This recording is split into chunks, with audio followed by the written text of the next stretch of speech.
The image we all have of the French Revolution is a picture of starving peasants. We imagine men and women with hollow eyes holding pitchforks, screaming for bread. We imagine the cobblestones of Paris stained with blood and the sharp blade of the guillotine falling again and again. We are taught in school that the French Revolution was a class war. We are told it was a battle between the poor and the rich, between the downtrodden masses and the arrogant aristocracy who told them to eat cake. And while the hunger was real and the anger was justified, there is a deeper, colder truth hidden beneath the chaos. The French Revolution did not begin with a shout in the streets. It began with a whisper in a counting house. It did not start because the king ran out of bread. It started because the king ran out of credit. The collapse of the French monarchy was not a moral failure. It was a mathematical inevitability caused by a mountain of debt. And the irony that haunts this story is where that debt came from. It did not come from building palaces or buying diamonds. The debt that destroyed the King of France was acquired to buy freedom for the United States of America. This is the story of how the birth of one republic caused the death of a monarchy. This is the story of how a loan portfolio became a death warrant. To understand the financial suicide of King Louis XVI, we have to go back to a time before the Revolution, to the year 1774. When Louis ascended to the throne, he was a young man of 20 years old. He was not the tyrant of revolutionary propaganda. He was a shy, quiet man who enjoyed locksmithing and hunting. He wanted to be loved by his people, but he inherited a poisoned chalice. The French state was already teetering on the edge of financial ruin. His grandfather, King Louis XV, had spent lavishly on wars and mistresses, leaving the treasury bare. But the real problem was not the spending, it was the revenue. France was the richest country in Europe, but the French government was poor. This was because the tax system was fundamentally broken. The nobility and the clergy who owned most of the land and held most of the wealth were largely exempt from paying taxes. The burden fell almost entirely on the peasants and the rising middle class. It was a system designed for a feudal world that no longer existed. But young Louis might have survived this inequality if not for his burning desire for revenge. To the French ruling class, the year 1763 was a scar on their soul. That was the year they lost the 7 Years' War to their arch-enemy Great Britain. France had been humiliated. They had lost Canada. They had lost influence in India. They had been stripped of their status as the dominant global superpower. For the advisors surrounding the king, particularly the foreign minister, the Comte de Vergennes, the only goal of French foreign policy was to humble the British. They waited and watched for an opportunity to strike back. That opportunity arrived in 1776. Across the Atlantic Ocean, the British colonies in America declared their independence. To the French court, these American rebels were a godsend. They were creating a distraction that would drain British resources and weaken the British Navy. At first, France sent secret aid. They sent gunpowder and rifles through shell companies and back channels. But after the Americans won the Battle of Saratoga in 1777, the French saw a chance to deal a mortal blow to Britain. They decided to openly ally with the United States. This was the moment the French monarchy signed its own death warrant. The king's advisors told him that the war would be quick and cheap. They were wrong on both counts.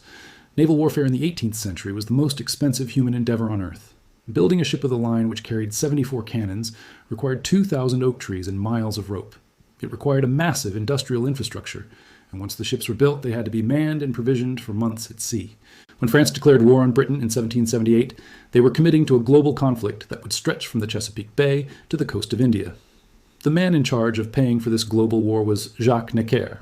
Necker was a Swiss banker who had been appointed as the Director General of Finance.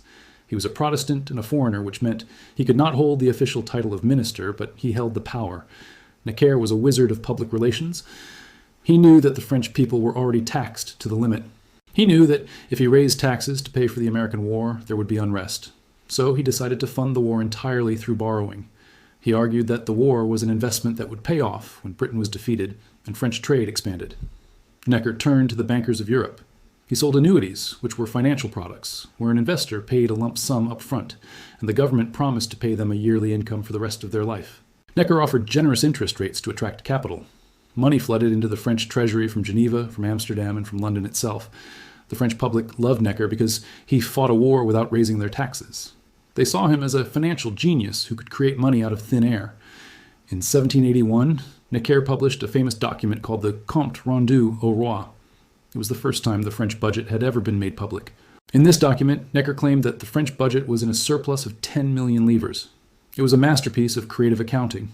He had left out the massive, extraordinary expenses of the war and only showed the ordinary operating costs. The public believed him. The bankers believed him. They kept lending. But the reality was a hemorrhage of gold. The French fleet, under Admiral de Grasse, sailed to America. In 1781, they blockaded the Chesapeake Bay, preventing the British Navy from rescuing General Cornwallis at Yorktown. This naval blockade was the decisive factor in the American victory. George Washington could not have won at Yorktown without the French Navy. The United States of America owes its existence to the ships paid for by King Louis XVI.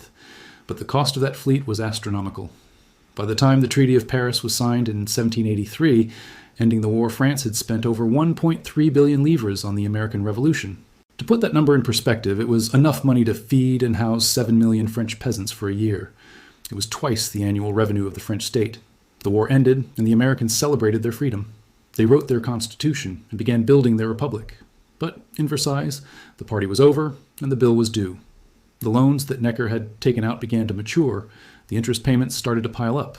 Necker had been fired in 1781, but his successors were left to deal with the mess. They found that the treasury was empty.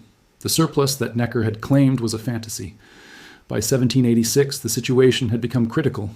The new Controller General of Finance was Charles Alexandre de Calonne. Calonne was a charming and intelligent man who realized that the game was up. He sat down and audited the books. What he found terrified him. The French state was running a deficit of 112 million livres a year. But the most terrifying statistic was the debt service. Nearly half of the entire annual revenue of France was going just to pay the interest on the debt. Not to pay down the principal, just to pay the interest. The other half had to pay for the army, the navy, the royal court, and the public works. There was no money left. The state was functionally bankrupt. Calonne knew that he could not borrow any more money. The bankers had realized that France was a bad risk. The interest rates they demanded were becoming extortionate. He also knew he could not tax the peasants anymore. They were already starving. The only solution was to tax the rich. Calonne proposed a radical reform. He wanted to introduce a universal land tax that everyone, including the nobility and the clergy, would have to pay. It was a revolutionary idea that struck at the heart of the feudal system. But Calonne knew that the Parlement, which were the high courts of France, would never register such a law. The Parlement were controlled by the nobility, and they fiercely defended their tax exemptions. So Calonne convinced the king to call an assembly of notables. This was a gathering of the most powerful men in the kingdom, princes, dukes, bishops, and magistrates. Calonne believed that if he explained the dire situation to them man to man, they would put their patriotism above their privileges and agree to the tax. The Assembly of Notables met in Versailles in February 1787. It was a disaster. Calonne stood before them and revealed the true state of the finances. He told them about the deficit. He told them about the crushing weight of the American war debt. He expected them to be shocked into action. Instead, they were furious. They had believed Necker's lie that the budget was in surplus. They accused Calonne of corruption and incompetence. They asked where the money had gone. They refused to give up their tax exemptions. They argued that they were the defenders of the people against the tyranny of the king, while in reality they were defending their own wallets. The king tried to support Calonne, but the political pressure was too great. The nobility launched a vicious propaganda campaign against the minister. They called him Monsieur Deficit. Louis, who was always indecisive, eventually caved. He fired Calonne and exiled him to his country estate. It was a fatal mistake. By firing the one man who had a plan to save the monarchy, Louis showed that he was weak. He showed that he could be bullied by the aristocracy. The king appointed a new minister, Etienne Charles de Loménie de Brienne, who was an archbishop. Brienne had been one of Calonne and Metz' loudest critics, but when he looked at the books, he realized that Calonne was right. There was no other way. Brienne tried to pass the same land tax reforms. Again, the parlements refused. The conflict between the king and the nobility escalated. The king tried to force the laws through by royal decree. The parlements declared the decrees illegal. The king exiled the Parlement of Paris to the city of Troyes. The people of Paris, who did not understand that the parliament was fighting to keep its own tax breaks, supported the nobility. They rioted in the streets, shouting support for the parliament and hatred for the king's ministers. It was a total political deadlock. The government was paralyzed. The loans were coming due. And then nature intervened. The years, 1787 and 1788, saw terrible weather. Heavy rains were followed by a severe drought. Then came a winter of extreme cold. The hailstorms destroyed the wheat harvest. The price of bread began to skyrocket. An average French worker spent 50% of his income on bread in normal times. By 1789, he was spending 88%. Hunger began to stalk the land. But even as the people starved, the central crisis remained the debt. The king had no money to buy grain to subsidize the bread prices. He had no money to pay the soldiers to keep order. In a final desperate act, Brienne suspended all payments from the royal treasury. It was a partial default. The credit of France collapsed completely. No one would lend the king a single livre. Cornered and desperate, Louis XVI made the decision that would end his life. He announced that he would call the Estates General. The Estates General was the closest thing France had to a parliament, but it had not met since the year 1614. It was an assembly of the three estates of the realm. The first estate was the clergy, the second estate was the nobility, and the third estate was everyone else, the lawyers, the merchants, the peasants, the people. The king hoped that the Estates General would approve new taxes that the Parlement had blocked. He hoped that by appealing to the nation he could bypass the stubborn aristocracy. He did not realize that he was opening Pandora's box. The election of the representatives to the Estates General unleashed a wave of political debate that had never been seen in France. In every village and town, people gathered to write lists of grievances called cahiers de doléances. They wrote about the unfair taxes. They wrote about the corruption of the church. They wrote about the high price of bread. But underneath it all was the realization that the system was broken. The elections were held in the spring of 1789. The Third Estate, which represented 98% of the population, was angry and energized. They were inspired by the ideas of the Enlightenment and, ironically, by the example of the American Revolution. They looked across the ocean and saw a nation that governed itself without a king and without an aristocracy. Many of the French officers who had fought in America, like the Marquis de Lafayette, came home with heads full of liberty and equality. They told stories of George Washington in the Continental Congress. They spread the virus of democracy in the salons of Paris. The irony was palpable. The king had sent these men to America to hurt the British, but they had returned to hurt him. He had spent his treasury to build a republic abroad, and now that republic was serving as the model for his own destruction. The American debt had bankrupted his state, and the American ideal was delegitimizing his rule. On May 5th, 1789, the Estates General opened at Versailles. It was a grand spectacle. The king sat on his throne in his velvet robes. The nobility wore their plumed hats and swords. The clergy wore their vestments. And the 600 deputies of the Third Estate wore simple black suits. From the very first moment, there was tension. The king gave a speech that was disappointing. He talked only about the finances. He treated the Estates General like a glorified focus group called to fix a budget problem. He did not talk about reform. He did not talk about a constitution. He did not understand that the people did not want to just pay his debts. They wanted a say in how the money was spent. The Third Estate refused to accept the old rules, where each estate voted separately.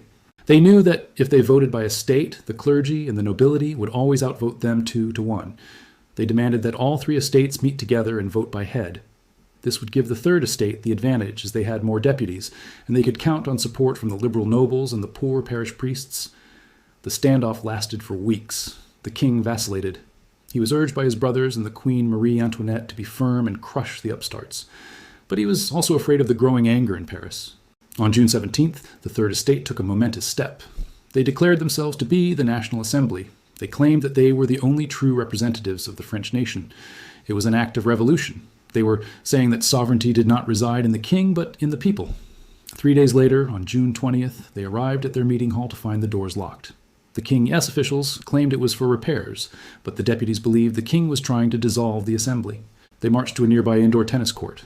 There, standing on the wooden floor with rain pouring outside, they swore a solemn oath.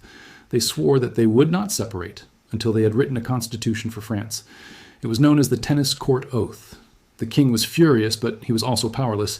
He ordered the nobility and the clergy to join the National Assembly, but at the same time, he began to gather troops around Paris and Versailles. He called in the foreign regiments, the Swiss and German mercenaries who were considered more loyal than the French soldiers. The people of Paris watched the troop movements with growing alarm. They believed that the king was planning a massacre. They believed he was going to starve the city into submission.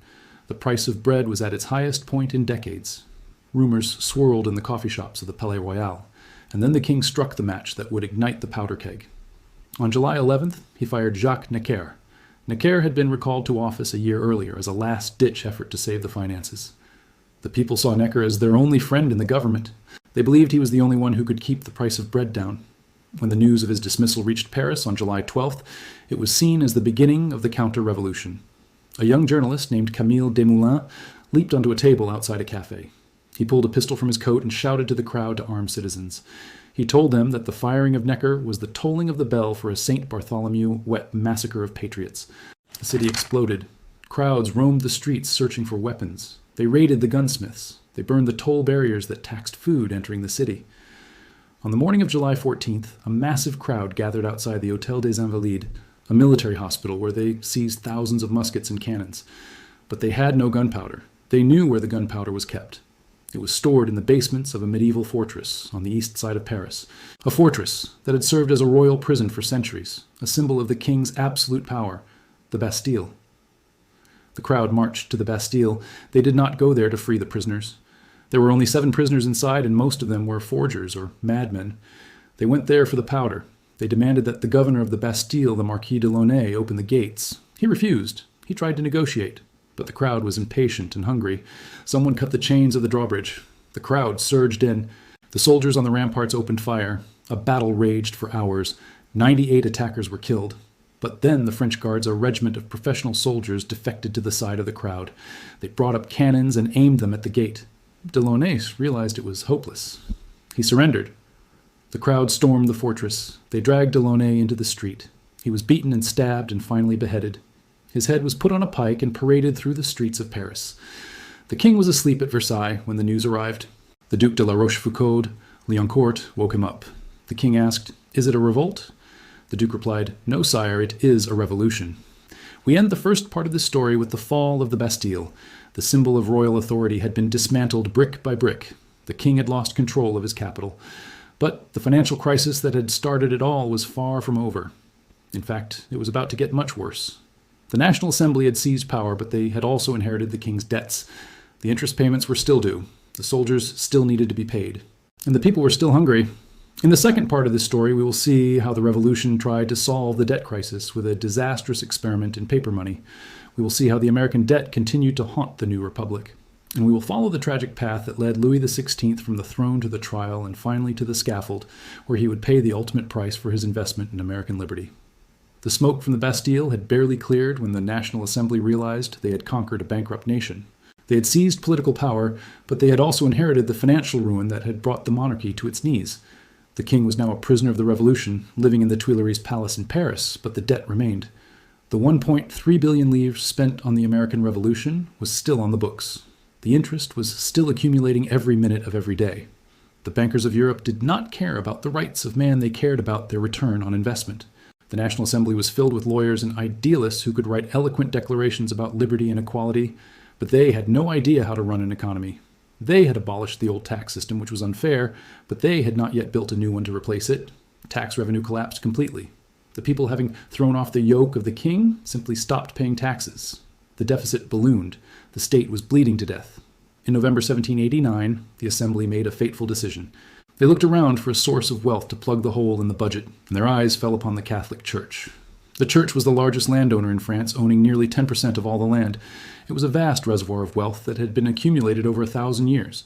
The revolutionary leader, Talleyrand, who was himself a bishop, proposed that the church lands be nationalized. He argued that the land belonged to the nation and should be used to pay the nation's debts. The Assembly passed the decree. They seized the church lands, effectively conducting the largest property theft in French history. But they couldn't just sell all the land at once. If they dumped millions of acres onto the market, the real estate prices would crash.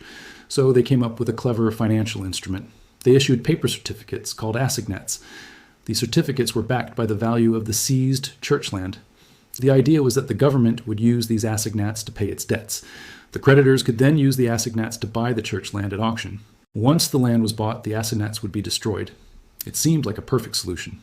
It would pay off the debt, redistribute the land to the people, and break the power of the church all at the same time. But the temptation of the printing press proved too strong. The government found that it was easy to print assignats to pay for daily expenses. They started printing more and more. They lost the discipline to burn them as the land was sold. The assignat mutated from a land bond into a paper currency. And like all fiat currencies printed without restraint, it began to lose value. Inflation took hold. The more paper money the government printed, the less it was worth. Prices for food and firewood skyrocketed. The peasants who had initially supported the revolution found that their paper money bought less bread than the King Louis silver coins had. Meanwhile, the political situation was deteriorating. The king had accepted the Constitution, but he was secretly plotting his escape. He hated the revolution. He hated the attacks on the church, and he hated being a puppet. In June 1791, he and his family tried to flee Paris in disguise, hoping to reach the Austrian border and rally an army to retake his throne. They were recognized in the town of Varennes and dragged back to Paris in humiliation. The flight to Varennes destroyed the last shreds of the people's love for the king. He was now seen as a traitor. But the final nail in the coffin was the war. In April 1792, France declared war on Austria and Prussia. The revolutionaries believed that a war would unite the people and spread the revolution to the rest of Europe. The king secretly supported the war because he believed that the French armies would be defeated and the foreign powers would restore him to the throne. It was a gamble where everyone was betting on chaos. The war went badly at first. The French armies were disorganized and undisciplined. The Prussian army marched towards Paris, threatening to burn the city to the ground if the king was harmed. This threat, known as the Brunswick Manifesto, had the opposite effect. It enraged the people of Paris. On August 10, 1792, a mob stormed the Tuileries Palace. The king's Swiss guards were massacred. Louis and his family fled to the National Assembly for protection, but the Assembly arrested them. The monarchy was abolished. The French Republic was born. Now the king was just a citizen. They called him Louis Capet, and they put him on trial for treason. The trial of Louis XVI in December 1792 was a piece of political theater, but it was also a tragedy of irony. The charges against him listed 33 crimes. They accused him of conspiring with foreign powers. They accused him of massacring the people. But they did not accuse him of the one act that had actually made the revolution possible. No one mentioned the American debt. No one mentioned that he had bankrupted his own throne to fight for the liberty that his judges now claim to represent. In the convention, the radical Jacobins led by Robespierre argued that the king must die so that the nation could live. They argued that a king cannot be judged like a normal man because his very existence is a crime against the republic. The moderates tried to save him, proposing imprisonment or exile, but the mood was bloodthirsty. The vote was taken. By a narrow margin, the king was sentenced to death. On the morning of January 21st, 1793, Louis XVI was driven in a carriage to the Place de la Révolution. He tried to speak to the crowd, saying, "I die innocent of all the crimes laid to my charge. I pardon those who have occasioned my death." But the drums drowned out his voice. He was strapped to the plank. The blade fell. The executioner held up the severed head to the crowd, and a cry of "Vive la République" went up. But the death of the king did not solve the debt crisis. In fact, the war with the rest of Europe, which intensified after the execution, drained the treasury even faster. The government turned on the printing presses again. By 1795, the inflation was so bad that people were starving in the streets with pockets full of money. A loaf of bread that cost 3 sous in 1790 cost 300 sous. The assignat became worthless trash. The financial chaos led to political chaos, which led to the reign of terror and eventually to the rise of a dictator who would restore order at the point of a sword, Napoleon Bonaparte. And what of the American debt? The debt that had started the chain reaction. The United States watched the French Revolution with a mixture of hope and horror. When the French Republic was declared, they sent a new ambassador, Citizen Genet, to America. Genet demanded that the United States repay the war loans immediately. He argued that France was fighting for its life and needed the money now. This placed George Washington in a terrible position. The United States was also broke. They were still struggling to organize their own finances under Alexander Hamilton. Furthermore, the United States had signed the loan agreements with the King of France, not the Republic. Hamilton, who hated the French Revolution, argued that since the king was dead, the treaties were void. He argued that the United States owed the money to the French Monarchy, which no longer existed. It was a convenient legal fiction to avoid paying. Thomas Jefferson, who loved the French Revolution, argued that the debt was owed to the French nation regardless of the government. The debate tore the American cabinet apart. In the end, the United States eventually agreed to resume payments. But they did it slowly, and they refused to join France in its war against Britain. The French felt betrayed. They had bankrupted themselves to free America, and now America was standing on the sidelines, while France was attacked by all of Europe. The tension over the debt and the neutrality eventually led to a quasi-war between the U.S. and France in 1798, where American and French ships fought each other in the Caribbean. It was the final bitter irony. The two nations that had been forged in the same fire of liberty were now shooting at each other over the bill for that liberty. As we look back at the French Revolution, we must look past the slogans and the symbols. We must look at the ledger. The French Revolution was not inevitable. If Louis XVI had not decided to intervene in the American Revolution, the French budget might have remained manageable. He might have been able to muddle through with gradual reforms. There would have been no massive deficit, no need to call the Estates General, no political crisis, and no guillotine. The American Revolution was the butterfly effect that caused the hurricane in Paris. The 300 million livres that bought the guns for the Battle of Saratoga became the deficit that brought down the French monarchy. The French soldiers who learned about liberty in Virginia brought those ideas home to overthrow their own masters. It is a lesson in the interconnectedness of history. We often think of nations as islands with their own separate stories. But the story of the late 18th century is a single story of a financial Atlantic. Money borrowed in Amsterdam was spent in Philadelphia, creating a deficit in Versailles that led to a revolution in Paris. King Louis XVI is often remembered as a weak and foolish man. But in a strange way, he is one of the founding fathers of the United States.